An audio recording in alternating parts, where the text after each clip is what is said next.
So here's how to fulfill orders on Shopify. It's actually quite easy to do, so make sure you watch to the end so you don't miss any important steps. First, you will need to log into your Shopify account. Now here you have to click on the orders option.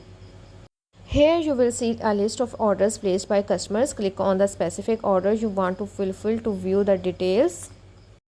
After that, you have to check the order details, including the customer's shipping address, item purchased, quantity, and the special instruction or notes. Now you have to collect the items for the order, package them securely, and ensure that any additional items such as promotional materials, invoices, or packaging slips are included if necessary.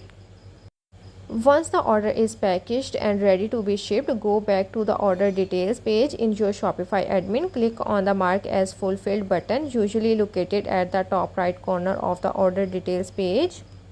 When you click on it, a pop-up window will appear prompting you to enter the fulfillment details. Fill in the relevant information such as the carrier name, tracking number, and any additional notes. Now you have to click on the save or mark as fulfilled button to save the fulfillment details and complete the process. Follow the same process for each order you want to fulfill. So that's how to fulfill orders on Shopify store.